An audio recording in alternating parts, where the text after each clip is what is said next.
Hello mga idol, tapos na yung pag-sit up natin at saka nilagyan natin ng filter. So mula dito may valve tapos papasok sa filter. So ito yung galing sa water district guys, dadaan siya sa filter bago pumasok doon sa tangke. So ready for testing na yun guys.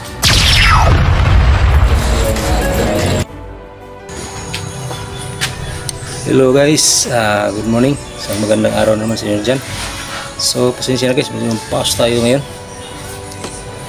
Inuubo kasi ka tayo ngayon guys, at saka sinisipon, kaya yun, ganito yung boses natin. So welcome back pala guys dito sa aking channel, NCMX Vlog. So ngayon may gagawin na naman tayo sa tungkol sa pagpa-plumbing guys. So meron tayong ikakabit na tangke, stainless tank na 1000 liters at saka bladder pressure tank na 80 liters. So yung source pala ng tubig dito guys ay sa water district. So matagal na tong kanilang tubig na nasa water district, kaya lang mahina, minsan walang agas, tapos minsan medyo marumi yung tubig guys. So kaya nagdesisyon ng may-ari na lagyan ng reservoir tapos i-pump gamit yung water pump saka pressure tank. So yun, nandito yung guys, tangke, dito natin i-plaster. So bali ito yung tangke guys, 1000 liters. Ito 1000 liters. Tapos dito natin i-plaster yun. Lagay na tayo ng flooring dyan, concrete. Tapos may abang na tayong PVC dyan, dimidya lang. So itong isa guys, galing to sa water district, tapos ito yung supply papunta sa loob ng bahay. At saka maglagay din tayo ng bypass doon sa linya. At saka mayroon na tayong na-plaster na pero hindi pa natapos. Ayan, blue pipe. So ito guys, dyan lang sa gilid kasi naka-concrete na. Ayan, dito bali 1/2 lang tong galing sa guys, yung linya na ginamit natin kasi galing sa water district. Ayan dyan, tapos dito yung dulo. Tapos dito ibabaon lang natin si lupa na to guys.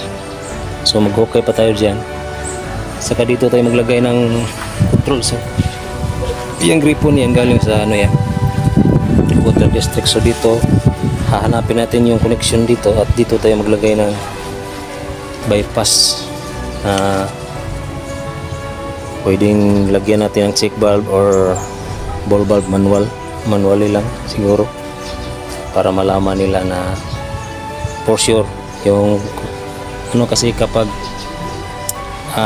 check valve yung gagamitin natin, kung masira yung check valve hindi nila malalaman na may sira. So yung pag masira yung check valve guys, yung tubig babalik doon sa linya ng water district sa labas. So mas mabuti siguro kung i-manual lang natin para alam nila kung lang kasi pag may trouble yung pump, saka sila gagamit ng water district, linya sa water district. So yun, mag-ano po tayo dyan, mainit pa kasi. So ito yung dulo, mag-okay tayo, tapos hanapin natin yung linya dyan. So sa ngayon dito muna tayo sa tangke. Kakabitan muna natin ng mga accessories, yung mga fittings niya guys, para ano lang natin, plaster lang. So ito, maglagay tayo ng drain plug, tapos dito yung supply. So wala dito kuha yung water pump guys, yun din magkukonekta dyan siya, magkukuha ng source. So yun,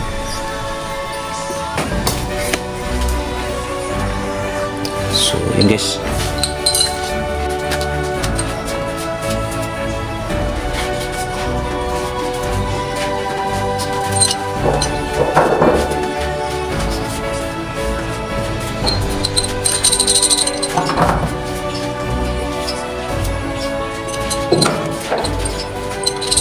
Tapos na natin na lagyan ng fittings yung sa drain plug at saka sa outlet niya.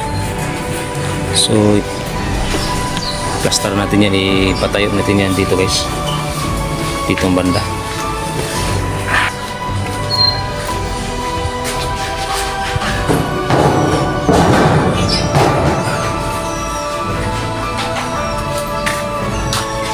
So yun guys, bago natin i-plaster doon, lagyan muna natin ng float bulb.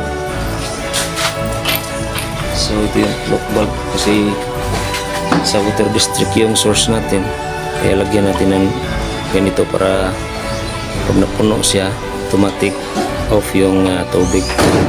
Kapag bumaba naman yung level ng tubig, automatic din lalabas yung tubig dito. Kahit kunting tubig lang yung makuha dito, agas na siya. So ulit guys, ganito yung posisyon niya dito doon sa loob ng tangke. Pag tumaas yung level, ganyan siya, lulutang yung bola, tapos magsasara dito. So dito magsasara sa ilalim kasi may gasket guys. Pag nakaganyan siya, close yung gasket. Pag bumaba naman yung tubig, bababa yung bola, tapos mag-open yung device niya dito sa loob, kaya yung tubig lalabas dito. So ganito po magtrabaho yung float bulb. So magkaiba po ito sa float switch, electrical kasi yun, ito mechanical, yung sa tubig talaga to, dito direkta dadaan yung tubig. So yun, kakabit natin dito.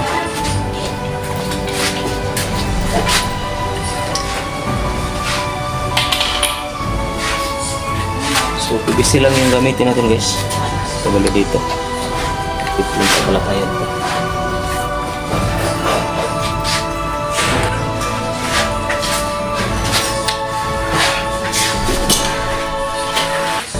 So bali dito guys, puno itong plunger niya, kaya yun yung fittings na ilalagay na.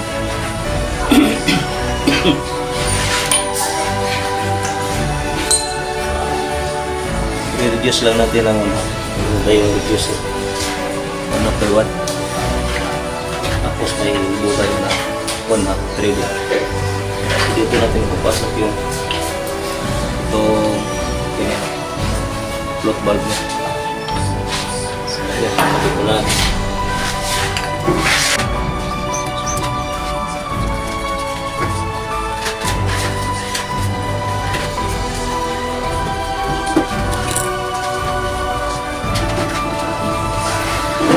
So dito sa kabila hindi guys, mayroon din isa.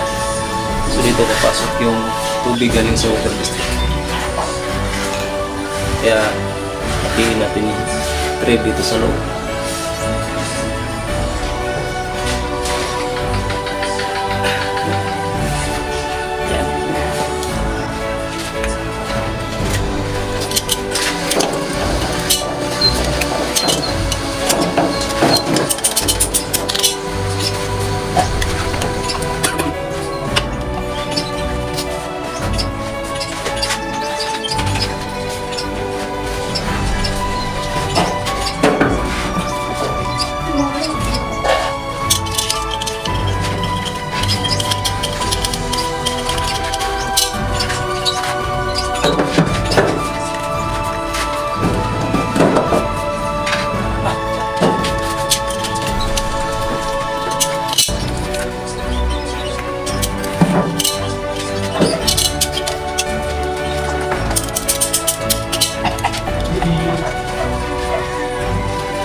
So,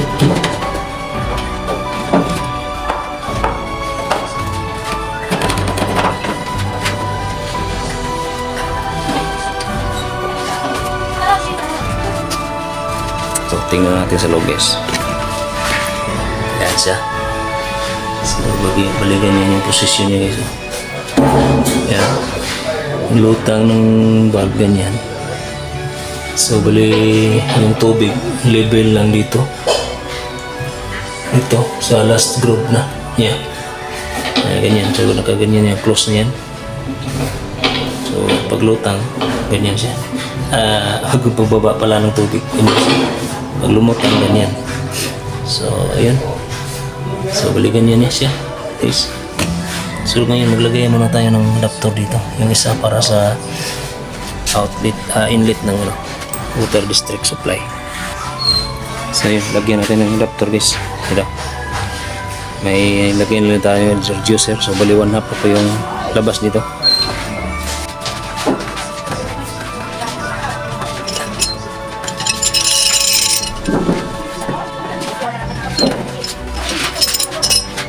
So, plaster natin.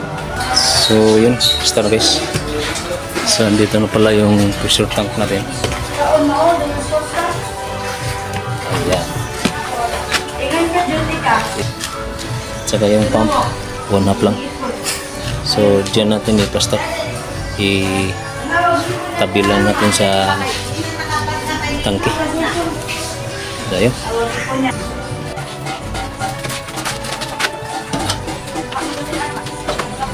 So, balikan yan, guys, yung plaster.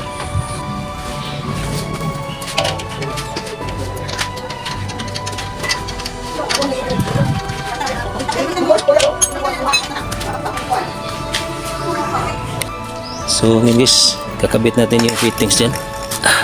So, lagyan natin, may adapter dito sa pump, suction niya.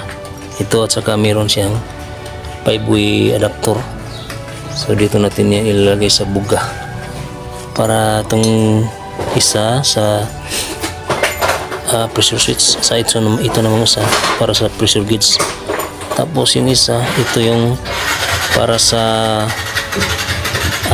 supply out. At ito namang isa, dito tayo magkakati. So may plug dito ilagay. So ito yung nilagyan natin tiplon, nilagay natin sa pump. So kakabit natin. So dito naman maglagay tayo ng female adapter dyan kasi male yan eh. So yun, kakabit na natin.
So ganyan guys, lagyan pa natin ng PVC.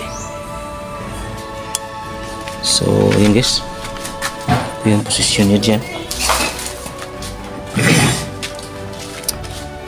So bali naglagay tayo ng, bali ito na po yung ano guys, galing sa tangke, nagti tayo dito. Hindi, galing sa tangke meron tayong female adapter, tapos may tubo, tapos lagyan natin ng T, tapos may tubo naman pababa. Ito na yung papunta sa bahay guys, supply. Tapos elbow, tubo, male adapter, tapos tubal bulb. Para pag mayroong magsira, kailangan magpalit ng gripo, dito lang i-close. So tapos male adapter naman dito, PVC pipe, tapos nilagyan ng reducer 1 by 1. So ito na, dito na natin i-connect guys. So ito na po yung papunta sa loob ng bahay. So dito naman sa pataas guys, ito yung baling connection dito guys, yung ano, buga galing sa pump. So bali yung tube, may lagay pa tayong tube papunta dito, tapos yung elbow jujuin natin dito. So yung tubig galing sa pump papasok dito sa tangke.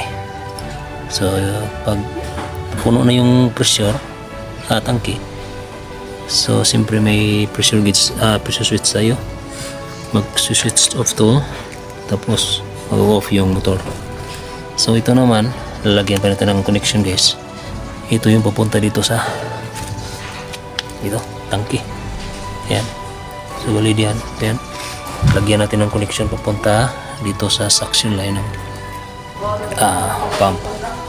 At siyempre maglagay din tayo ng swing valve dito. Check valve sana, pero swing valve yung nabili ng may-ari. So yun ilalagay natin guys. So diyan natin idadaan. So yun guys, kakabitan natin.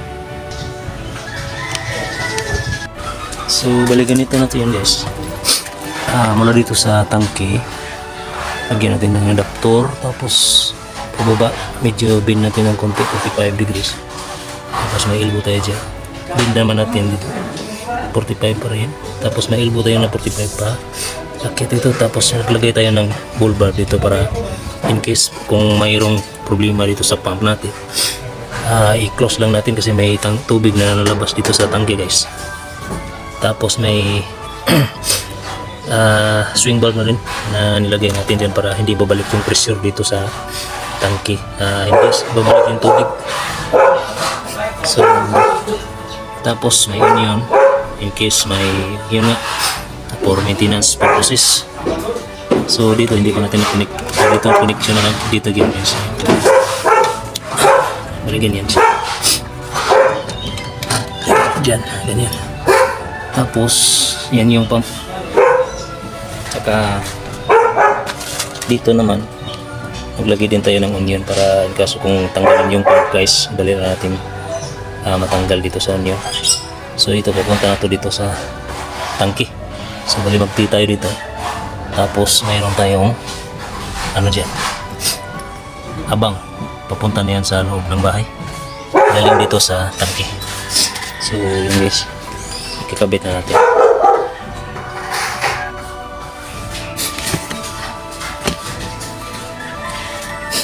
So ayan sige guys, kabit na natin yung mula dito sa tangke, yan T, tapos dito elbow adapter, tapos may lagay tayo ng bulb in case kung mayroon repair sa mga gripo, close lang natin.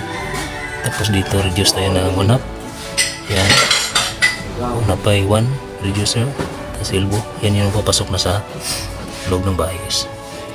So yan, yan na po siya. So sunod natin gagawin yung dito, connection dito sa tangke.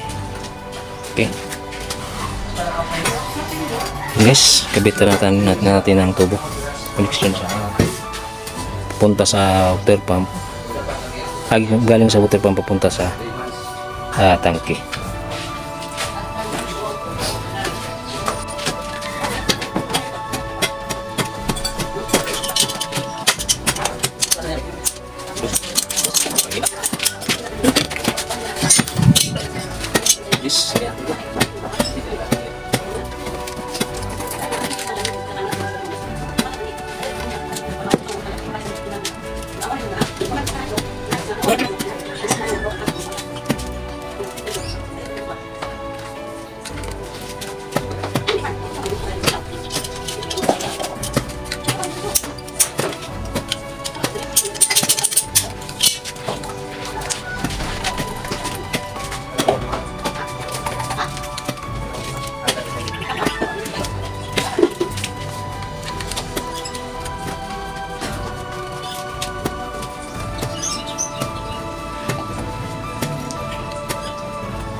So ayan guys, ganyan na siya.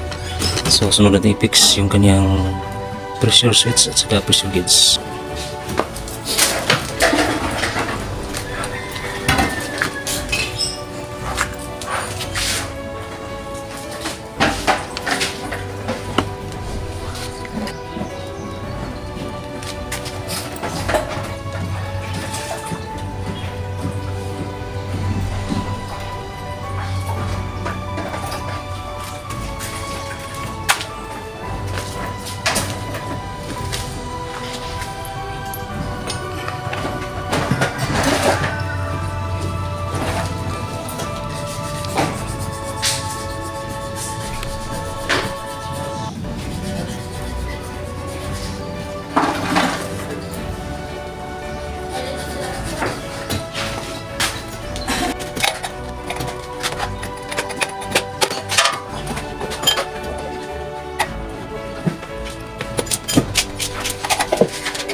Yun.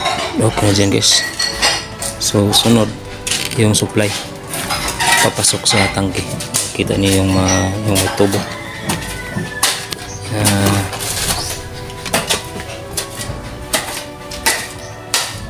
Yan. Ito guys. So yung papunta sa tangke. Kabit natin. Lagyan pa natin ng valve dyan. May valve na dyan guys. So, dyan sa taas.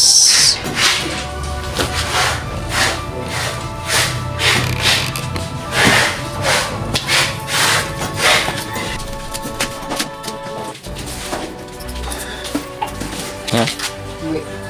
So, tapos na dyan guys. So, sunod natin yung tubo. Yan. Yung tubo na yan.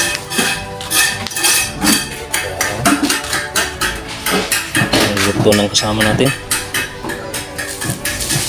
Yun. Bani. Ay, may tabon. Yuta primero.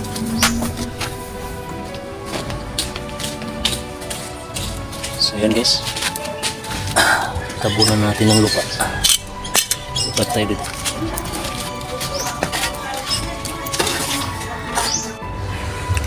Hello mga idol. Guys. Yan. Tapos na yung pag-set up natin at saka nilagyan natin ng filter. So mula dito may valve tapos papasok sa filter. So ito yung galing sa water district guys. Dadaan siya sa filter bago pumasok dun sa tangke. At dito naman tapos na rin dito. May nalagay na pressure switch at saka gauge. So may wiring na rin. So ready for testing na yun guys. So testing na natin. Buo na natin yung breaker. Buo ko na yung breaker guys.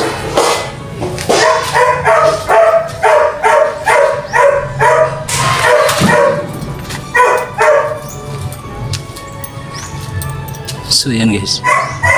Sandali lang siya napuno guys. Okay.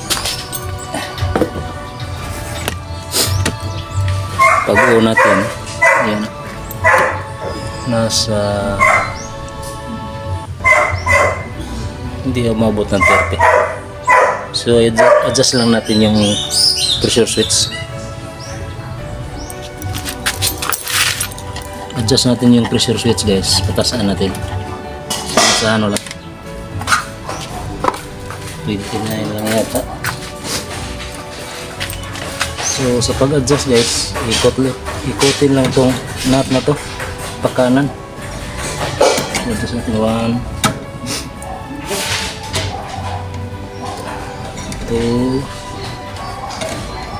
3, 4, 5. So 5 guys.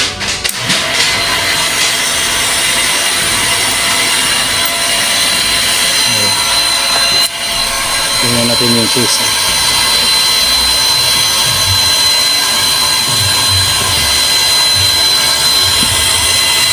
Bukas na ng 40.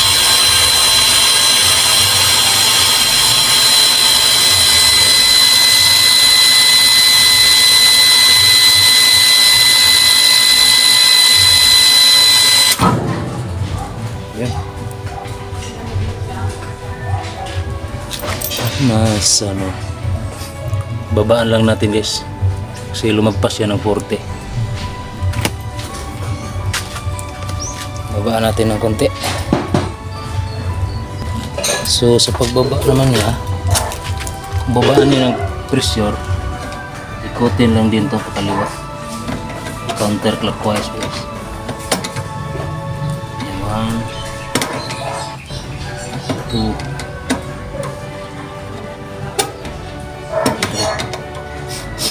tatlo lang. So buksan lang natin to para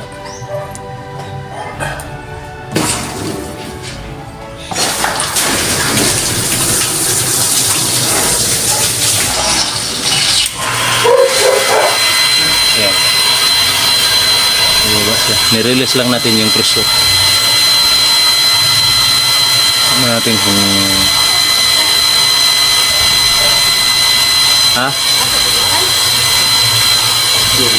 puas eh.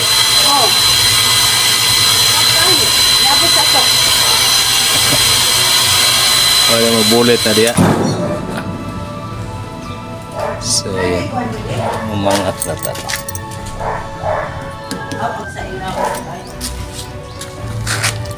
Okay yun, nasa 40 na siya.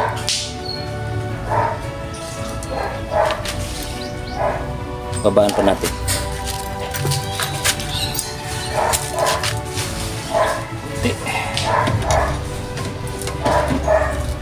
Ayan. So ganyan. Tama na yun guys. So balik lang natin yung cover.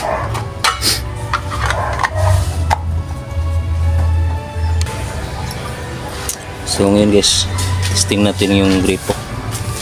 So bago natin on yung valve na yan, close muna natin yung bypass dito. So ito po yung ginawa nating bypass dito guys.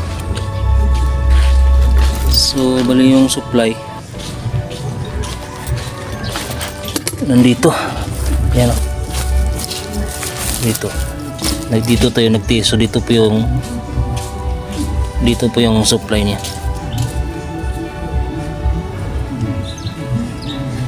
Yung supply mula sa water district galing dito. So nagtiis tayo papunta. Ito yung papunta doon sa tangke, dumaan sa filter. So dito gumawa tayo ng bypass dito. Ano sana to? Check valve, pero hindi ko ginamit yung check valve. Ball valve yung ginamit natin para manual nilang gamitin to, dahil pag ano lang may trouble yung pump dito nila i-on. So pag close to, yung tubig hindi makapasok dito, hindi makabalik sa water district. So dito lang, hanggang dito lang yung pressure guys, dyan. So yung gripo na yan, yung gripo dito, so yun kasama sa mula dun sa pressure tank. So ngayon kasi nakalubog yan sa lupa, lagyan natin na ng cover. So ito po yung cover nya. Gawa lang natin ng paraan guys. Itong empty container ng pintura. So butasan lang natin yung gilid.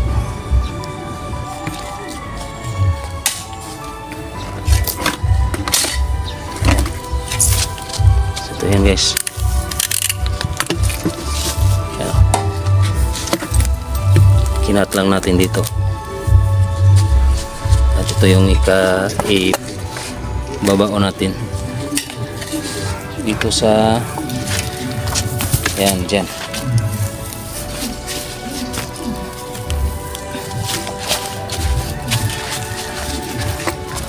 Ito lang po yan.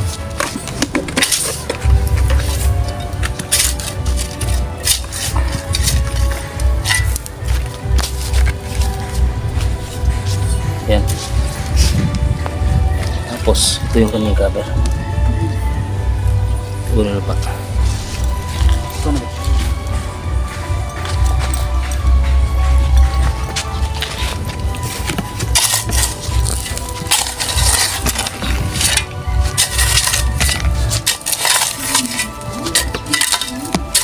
Buang. Ano rin guban deh? Igo. Ogi, tapon dos hindi. Ito ba? Yung Toyota kayo. Toyota rin. So, bali ganyan guys. So, dito lang natin i-open. Yan. Yan. So, libre na yung kamay natin na mag-close at saka open. Yan. Yan. Yan o. So, yan. Close mo natin. Tapos, subukan natin doon. So, dito guys. Subukan natin i-open to. Yan. Pull natin. Yan. Yan. Pull na siya.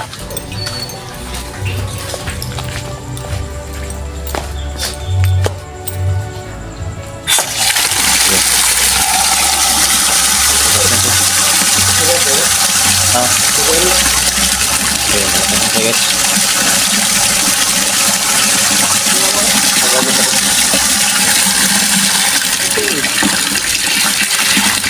Ha?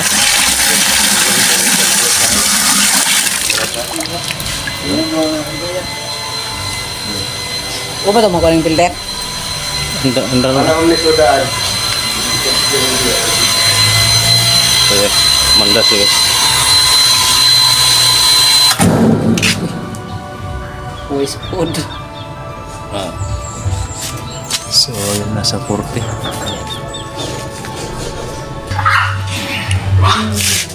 So, yun guys.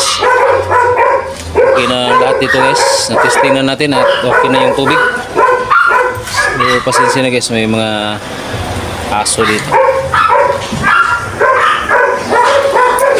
So, siguro hanggang dito lang muna tong video guys. So, maraming salamat.